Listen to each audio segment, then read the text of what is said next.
This is episode 91 of the Rio Grande Foundation's Tipping Point New Mexico podcast. I'm Paul Gessing. I'm president of the Rio Grande Foundation, New Mexico's free market think tank.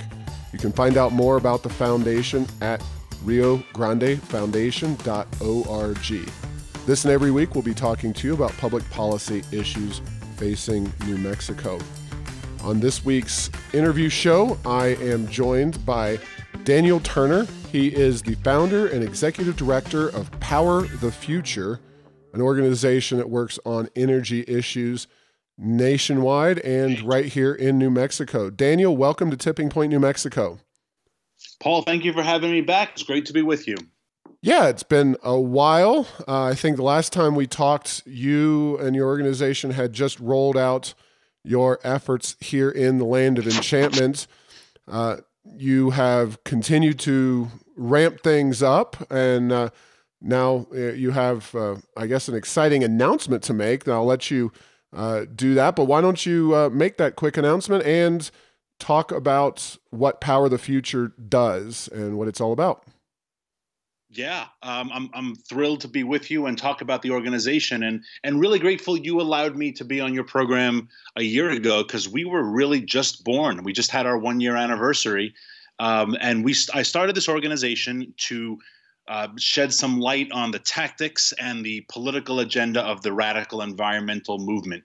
It's amazing how when you claim to do things on behalf of the earth or for the good of the environment, you are given this wide berth to destroy people's lives, pass some radical legislation, etc. And the Green Movement is never held to task for what they actually believe and what they do to the economy and to rural America. So I started this group for that purpose.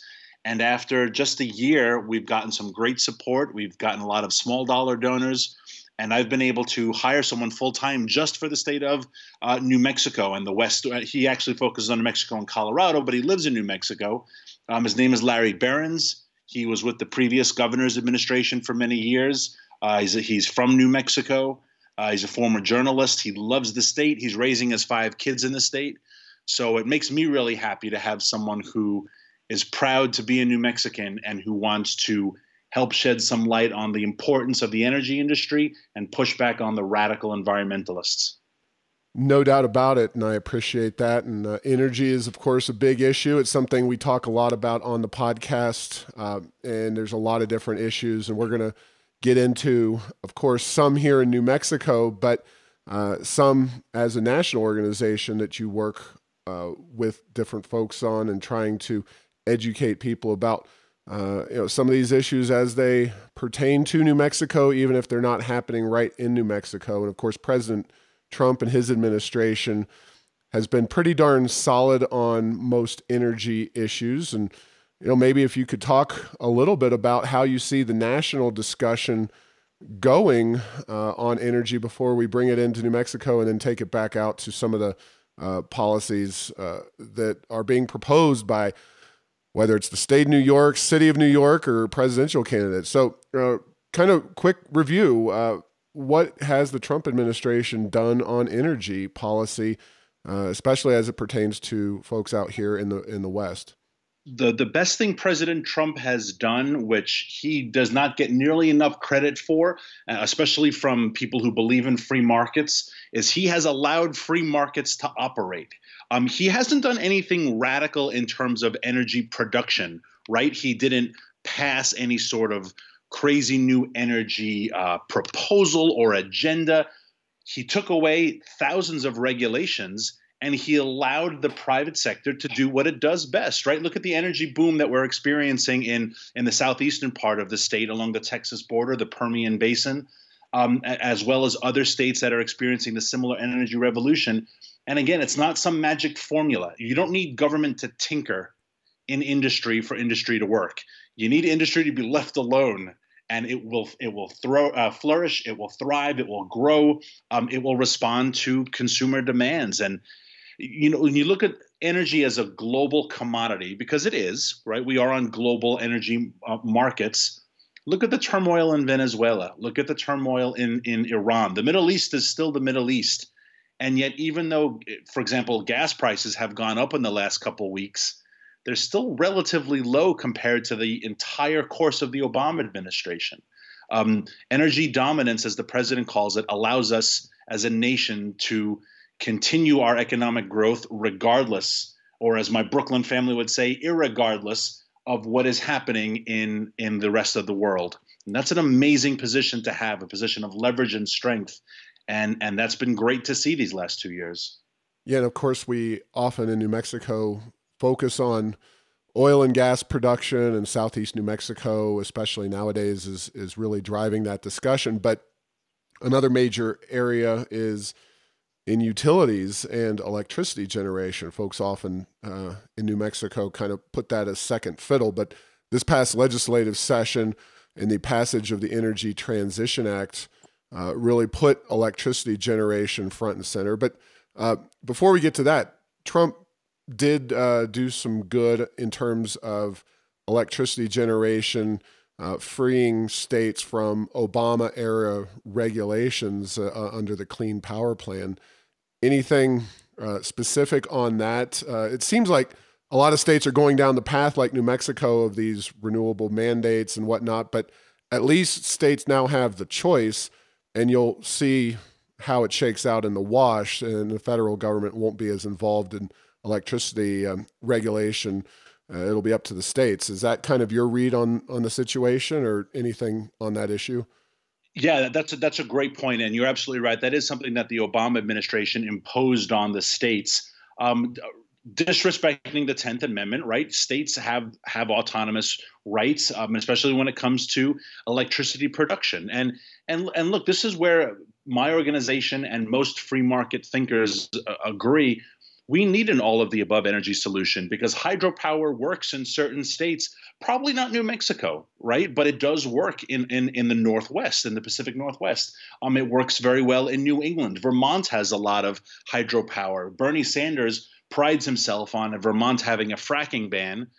There's nothing to frack in Vermont, right? So these states have to be free to choose what electricity works best, whether it's oil, gas, coal, and even renewables, as long as the renewables aren't subsidized by the taxpayers. And that's the problem with your Energy Transition Act. When you start getting into government subsidies, you just skew all the markets and true costs. Right. So talk a little bit about the Energy Transition Act. What is your take on that issue, and how is it going to impact New Mexico's economy in the years ahead? Even the legislators who proposed it don't know how it's going to impact. I think people who don't understand how energy markets work look at it like a diet. And they say, all right, I'm eating too much red meat, and red meat is quote unquote bad, so I have to eat more fish. And so they say too much of our electricity runs on gas and coal, and that's quote unquote bad, so we need to find something else. The problem, which your state, New Mexico, is going to discover really soon when this gets implemented, there isn't anything else right now.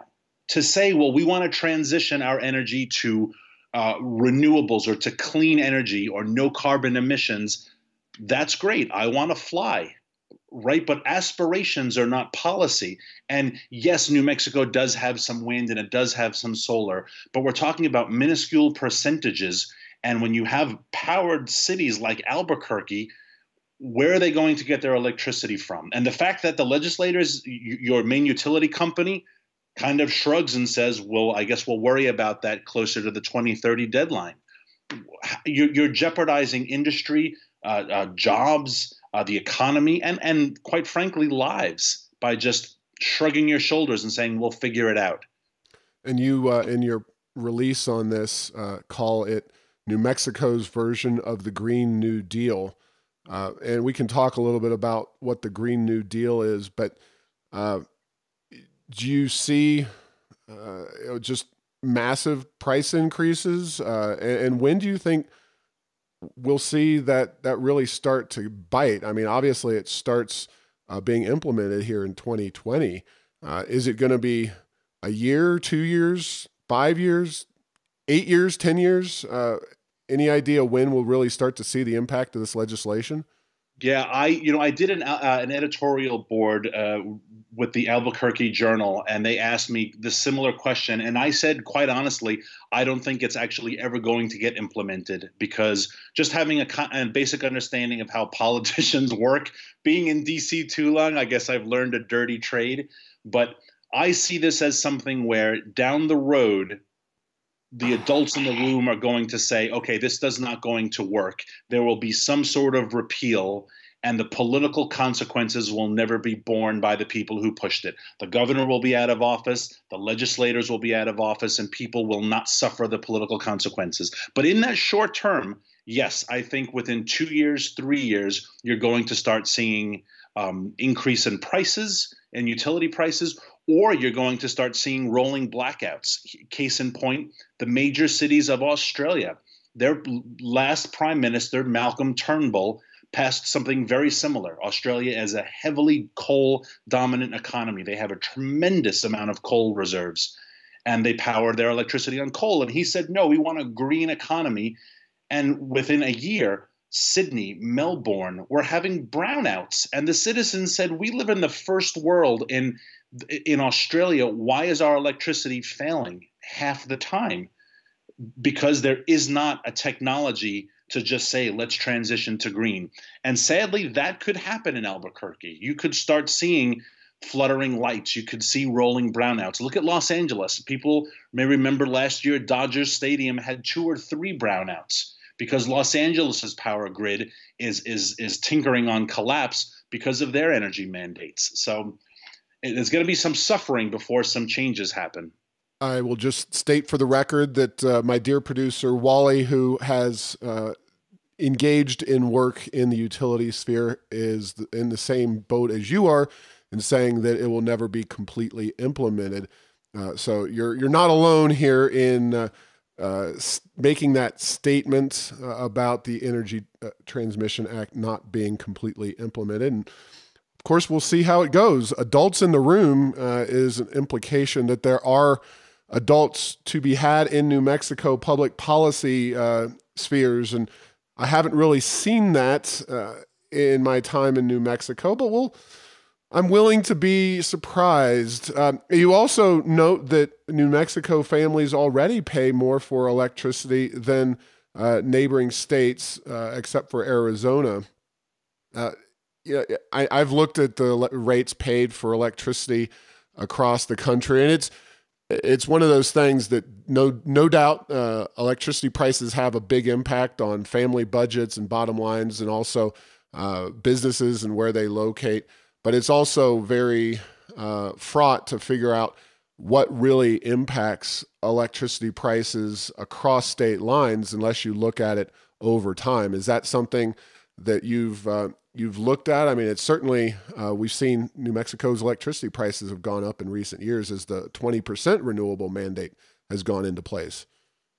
Yeah, and we've compared this to multiple states because we have to emphasize to our audience, to the American people, that this is what happens when you let green policies just have unfettered access to the governor's office and to the legislature, because these are feel-good pieces of legislation that people go home and they are very happy about. And they say, you know, we are going to save New Mexico. We're going to save the earth.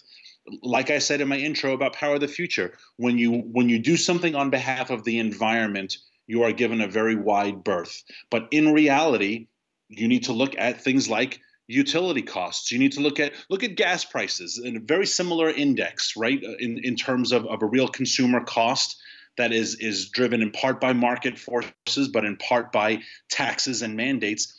Governor Newsom in the state of California wants to hold investigations on why oil prices are so high. I'm sorry, gas prices are so high. And he says we have the highest gas prices in the nation. We need to have an investigation.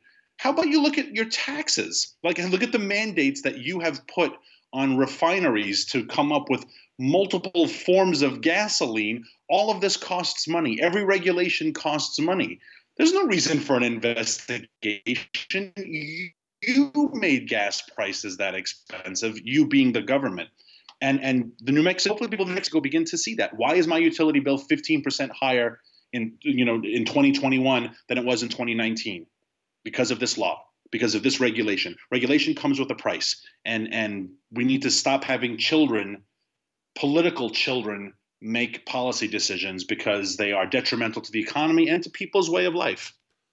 Well, political children, that's something that, again, hits home here in Albuquerque because we were just at City Council fighting against a ill-advised plastic bag ban. And that particular policy was driven by, at least apparently, a group of children who went down to City Council and managed to tell and convince City Council. They're progressive leftists anyway, so it really wasn't hard to convince them, but really children were the driving force in helping to pass this plastic bag ban, even though the policy on that will likely harm the planet overall. And people have been, the left has been using children for their political purposes frequently. And when it comes to the environmental issue, they're having great success. I mean, just a couple weeks ago, you and your listeners may remember an episode where Senator Feinstein from California, her office was bombarded by a bunch of children demanding she sign on to the Green New Deal. And you heard the real fear in these children's lives. You know, they're only 10 years old, and they really believe the world is going to end if we don't do something, because obviously their moronic teachers, or maybe in certain cases their moronic parents, have convinced them. And that's a horrible – I'm not a parent myself, but good Lord, what a terrible thing to do to your children, to indoctrinate them with this liberal nonsense. Bag bans. The straw ban was led by a bunch of children. And now we have plastic straw bans all over the country, especially on the West Coast, because a bunch of school children read something in a book about animals dying because of straws in the water. 95% of the plastic pollution in the water comes from China and Indonesia and Malaysia. Why don't they go over there and make them ban plastic straws, right? Why don't they ban plastic bans? These groups all throughout New Mexico, like San Juan Citizens Alliance and the Rio Grande chapter of the Sierra Club, if they really cared about pollution, they would go to China and Malaysia and Indonesia and Vietnam and set up shop there, but they don't. They persecute the people of New Mexico and America with their nonsense. Yeah, no doubt about the children. I have 3 children myself, and some of the rhetoric and scare statements of kids at the Albuquerque City Council was very, very saddening to hear that kind of thing because, really, we all know that the data shows that the globe is getting cleaner and the world is better off today than it was before, decades before in terms of overall pollution. And yet these kids are being pumped full of disinformation from either the education system, the parents, or both, and it's really frustrating. So yeah, and they claim to be the party of science, right? You hear that a lot from the left. We believe in science. There was a rally here in D.C. after Trump was elected about the rally for science. Well, that's a scientific fact. Emissions in the United States has gone down. I mean, if you even want to argue that CO2 is a pollutant, but you can say it is emitted. CO2 emissions have gone down over the last couple of years. Why doesn't the party of science celebrate that, right? Why don't they put that on their headlines and say, great news, America, we're winning the war on CO2, but they don't. So they pivot to something else. They have to have you believe we are in a constant state of doomsday scenarios. So again, a lot of the climate change stuff, a lot of the environmental stuff is not science, it's politics. Well, if you can listen closely, dear listener, to Daniel, you might notice that he is from New York City, not from Albuquerque, New Mexico. And, I hate to say it, as bad as New Mexico politicians are on a lot of these issues, many in the progressive movement understand that New Mexico's bread is buttered by the oil and gas industry that really makes our economy go, and those folks also like to spend money. But so many of the bad ideas, and Daniel's banging up pretty good on the left coast and California, but New York has more than its share of wackadoodle ideas. And of course, Alexandria Ocasio-Cortez is leading the charge. I'm getting there on her pronunciation. But now we've got the mayor, Bill de Blasio, trying to ban hot dogs. Now, this guy... This is where I draw the line in the sand. I mean, we're hitting in the summer season. I'm actually going to a Albuquerque Isotopes baseball game here later tonight, and it's almost as bad as banning apple pie, but he's actually doing it. So talk a little bit. He's also against tall buildings, which is, just read The Fountainhead by Ayn Rand, some other things. It's just amazing what's coming out of New York City. So with that big window open for you, talk a little bit about what's happening up there. Yeah, when you go to the baseball game, I am sure you can get a soy hot dog that tastes just as good, right? The the mayor of New York, it is amazing that there is no issue where he is not an expert, be it nutrition, be it architecture, be it sustainability in engineering. When it comes to climate change or when it comes to the environment, you are given a very wide berth to do anything. So he wants to regulate the school children's diets because of climate change, and that means no more meat on certain days, or processed meats especially.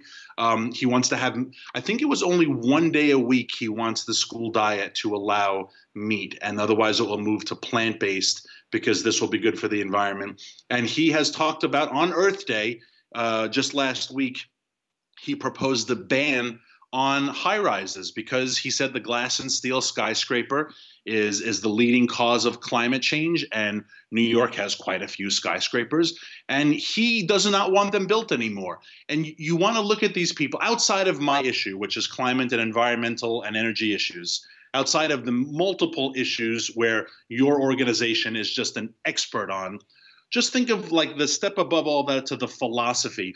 Who the heck does the mayor of New York think he is that he says, I will determine what your children eat. I will determine the types of building that can be built. I will determine how you get to and from work, right? This is a man who has closed down entire blocks of New York and opened them up to bicycles because that is his preferred mode of transportation, though he, of course, takes an SUV Caravan. Well, I want to jump in on that real quick, Daniel, to interrupt. We could rant for a while on this one, but on the skyscrapers, and I realize, folks, you're listening out there, you're thinking, even in Albuquerque City Council or Santa Fe, they wouldn't do something as dumb as ban hot dogs. But these ideas in our society percolate, and it's almost like reverse Darwin, the survival of the stupidest. They come back and keep coming. Yeah.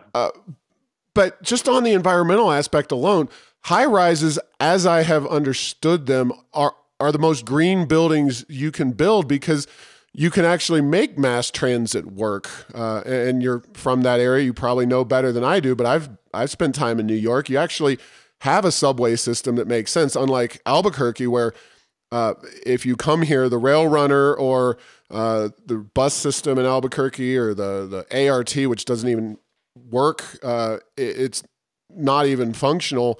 The mass transit is not useful in a spread out place like this. Whereas in a highly dense urban area, you're losing the need for automobiles, and people can actually bike to work and make it a sensible part of their daily commute. So talk about that aspect of New York life and the environment within New York City. Yeah, and you're right. If everything worked the way it's supposed to, and that means the subways working and buses working, but when government is in control of all of the utilities and transportation systems, when they fail, people need alternatives, right? The New York City subway system has been in decline the last 10 years, so people are driving to work now, and so you couple that with lane closures because of bike lanes, and now there's congestion in the city. So what does the mayor propose? A congestion tax. And now there'll be a new tax for cars on the road during rush hour in Manhattan, right? But you're right. If things work the way free markets would allow them to, I mean, people move to New York for a reason. It could be totally green. You wouldn't need a car. A lot of Manhattanites don't even have them. When it's people trying to get to work that do. And what he also he struggles to realize is every high rise is revenue. It's someone renting the space. It's someone doing business in the space. It's someone buying it. Maybe if it's residential, and they're paying taxes. So he looks at a high rise as something that is bad for the earth, whereas he should look at the high rise and say, this is where I will get revenue to run the city. But he doesn't see the world that way because he's a lefty. I've got it. I actually think that de Blasio has Trump derangement syndrome to such an extent that because Trump is a New York guy who builds skyscrapers, that he wants to ban them. That's my conspiracy theory. You can take it to the bank. It's a great point, because there's really no other logical explanation to just decide to ban the high rise. Is there anything more quintessentially American in terms of architecture? I mean, we invented it. Anyone who's read that wonderful book, Devil in the White City, the skyscraper was invented in America. Other people have built bigger ones now. Kudos to them. But they are not progressive. Here's what I'm stammering to get to. Do not let the left, do not let the environmental movement call themselves progressive, because this is not progress. They are regressive, and that is a huge distinction. Right, and I just want to add a few quick things. I spent my time on the East Coast in Washington, D.C., in that area. The D.C. Metro is also in need of massive talking billions of dollars in infrastructure. I know New York subway, despite its relatively cost-effective nature, given most transit systems, it does require the New York City is probably taking those taxes off of automobiles. I know they take bridge fees, like the tolls over the bridges, and dump that into the transit system. So these systems, even when they operate kind of as they should in a big, densely populated city like New York, they're still heavily, heavily subsidized by the taxpayers, and in this case, motorists. Absolutely. And an interesting thing about the subway, just to give a fun analogy to go back to renewables, because the left loves to talk about renewables. We did an analysis. New York City's subway requires, it was 1.8 billion kilowatt hours of electricity to operate. 1.8 billion kilowatt hours. The largest solar farm in the nation, which is right now in Southern California, it's called Topaz Farm. It only produces 1.2 billion kilowatt hours of electricity. So the largest solar farm cannot power New York's subway. Now let's add in a little kicker. The largest solar farm is 4,000 acres. That is 5 times the size of New York's Central Park. So under AOC or Bill de Blasio's desire to be a green city, basically we need to take the entire state of Connecticut and turn it into a solar farm. And then maybe we could run New York City, the subway included.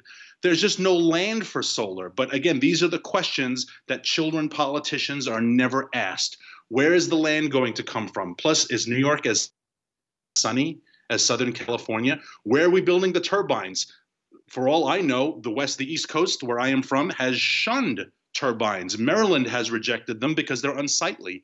Hyannisport, where the Kennedy compound live, they led the charge to stop the wind turbines because they're unsightly. So again, where are we getting all this renewable energy to power New York City? It's just circular reasoning with a bunch of children.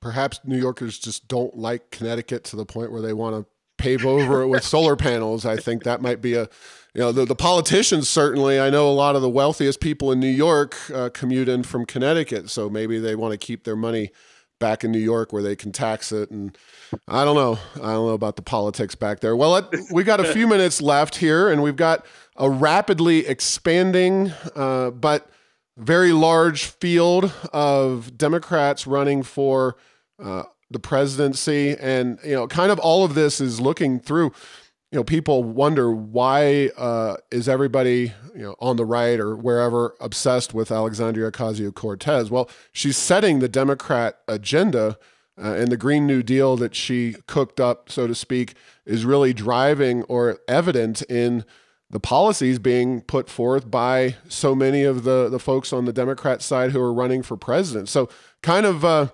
lightning round, because I don't think we're going to get to all 20 of them. At least that's the last tally we have on presidential candidates from the Democratic Party. But each of these folks tends to come at energy from a pretty Green New Deal-y kind of direction. So I guess we'll go with the front runner, at least as he stands now, Joe Biden. So talk about Joe and his issues on energy. Yeah, I have an op-ed that just ran on FoxNews.com yesterday, and it's about exactly Joe Biden. And he will try to convince the voters. I think he's giving a rally right now as we're talking in Pennsylvania. He will try to remind everyone he's just a guy from Scranton, right? He's a blue-collar guy just like you. Joe Biden was vice president during an administration that targeted coal in particular with a political vengeance we have never seen. 50,000 coal miners lost their jobs under the Biden-Obama war on coal. Whole regions of Appalachia, look at Farmington, New Mexico, right? Whole coal regions that were once thriving communities were targeted politically. People say, well, fracking drove coal out of business. Nonsense. Regulation made coal expensive. Coal has been the cheapest source of energy since it was discovered. It is still the cheapest source of energy, but when you add regulations, when you add taxes, when you add all the EPA nonsense, they made it expensive and they drove it out of the marketplace, and that was their goal. How Joe Biden has the gall to run for president as a blue-collar man when thousands of blue-collar people lost their jobs under him, I will never understand, but we will call him out for it every step of the way. Well, Farmington, New Mexico is a relative conservative bastion in northern New Mexico, and they probably don't like Joe for the double whammy there, not only the war on coal, but of course the power plant that coal in Farmington and the Four Corners fuels was also a direct victim of the Clean Power Plan that Obama put forth that was arguably set up for where it currently is with PNM and soon to be shut down by Obama, even though ultimately the shutdown will be done due to state rules and regulations. But we got to move on. Elizabeth Warren. Now, I try to stay away, quite frankly, from most national politics, but you say she wants to ban all fossil fuel development on federal lands. That is, you talk about a dagger at the heart of New Mexico. That one is really as close to the heart of New Mexico as you can get. Because unlike a lot of states, we're pretty heavily federally owned. Yeah, and you, Alaska, multiple states, Colorado has a lot as well. You ask your average person, especially an environmentalist who feels deeply about this, what percentage of federal land is open to energy exploration? And I wouldn't be surprised if they said 50, 70, 90%. 0.1% of the federal land right now has energy exploration happening, energy production. 0.1%. And for Elizabeth Warren, that is way too much. Odd that we're talking percentages when she is 1,024th Native American. So I guess minuscule percentages for Elizabeth Warren are a very big deal. Well, we have Native American tribes right here in New Mexico that have energy on their lands, and they're many of them are producing and selling it. So that'll be an interesting discussion should Elizabeth make her way into the White House. Heaven help us. Bernie Sanders, national fracking ban and a ban on exporting fossil fuels. Yes. Again, bad news for New Mexico right there. The craziest of all of them. He wants to pass an absolute executive order, or he will issue an executive order banning fracking from his first day. We have over 1 million fracked wells right now in America. And I'm sorry, I don't care anyone who disagrees with me on this. If there were these scores of people falling ill to fracking, they would be on CNN every single day. We have 1 million fracked wells right now in America. Fracking is a perfectly safe and a very economically important industry. And yes, and then he wants to ban all exports of fossil fuels. We are finally exporting oil for the first time in decades, and he will reverse that. Way to go, Bernie. And by the way, Daniel, you should know that our Democrat governor, who certainly has signed on to many of the regressive energy policies, to her credit, Michelle Lujan Grisham in Congress as a member of the House of Representatives did vote in favor of a standalone bill to allow crude oil exports. It, in my estimation, is the best single vote she ever took in Congress and probably the best thing she's done in politics so far in her lifetime.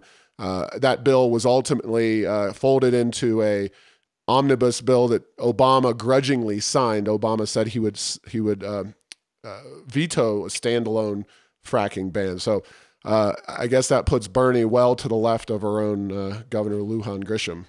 Yeah, and who would benefit the most from a export ban of fossil fuels. Russia, which exports an awful lot of natural gas.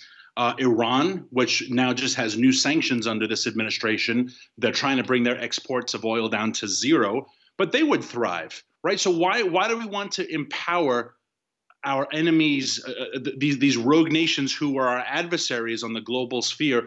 Why would we empower them to export oil and gas at America's detriment? Again, just nonsense. Children politicians, Paul. They are children politicians. I like that that line, children politicians. You're kind of like the whole drunken sailor thing. I have to say that you're giving children a bad name, however. So, sorry, children. Children of the world, it's okay, except for that Swedish crazy lunatic who has led these marches and all this stuff. She's genuinely disturbed child. The last is Robert Francis O'Rourke of El Paso, Texas. So kind of a neighbor here to us in New Mexico. Some people call him Beto. I don't know why he has this name, but Robert Francis O'Rourke has issued a $5 trillion, that's with a T, dollar plan to tackle climate change. And I know he ran for the Senate recently in Texas. Talk about Mr. O'Rourke's plans. Yeah, what amazes me about Mr. O'Rourke is that when he was trying to win Texas running against Ted Cruz, he ran as a conservative Democrat. But now that he doesn't want to necessarily win Texas, he wants to win San Francisco and New York and D.C. and Alexandria Ocasio-Cortez. He's unveiling all of these radical proposals. Where was he just 5 months ago when he was running against Ted Cruz? Where was a $5 trillion anti-oil and gas, pro-climate change agenda when he was running against Ted Cruz? So Mr. O'Rourke is as fake as his nickname. $5 trillion is more than our annual GDP. So I guess if we do nothing but spend money on climate change, I don't know what China is going to do. I don't know what India is going to do. If climate change is real, it is a global problem. We have not signed on to global accords, and yet we are reducing our emissions. So why are we punishing ourselves for what other nations are doing? Because children politicians. All right. Well, we'll take that as the refrain of this interview. And Daniel, it's been a pleasure. Why don't you share with people how they can get involved, find out more about Power the Future, and what can we do in our day-to-day lives and with these children politicians to make them a little more grown up about energy policy? I'm just grateful to be with you and your listeners. I love the Rio Grande Foundation and the work you do. Our website is powerthefuture.com. Larry Behrens is your state director, so I'll give out his email, Larry@powerthefuture.com, or me, Daniel@powerthefuture.com. And for New Mexico, what we just love to hear are people who work in this industry, people who are targeted by the environmental left. We love to share their stories. We love to tell the importance of what the energy industry is doing, especially in a state like New Mexico, which last year saw record growth. And that growth was not a gift from heaven. It was not a miracle. It was hard work by thousands of men and women working in this industry, and investment and sweat and technology and ingenuity. And they deserve some respect. They deserve respect from your governor, from your land commissioner, and from the environmental left. And Power the Future will fight for them every day. So thank you for letting me talk about that.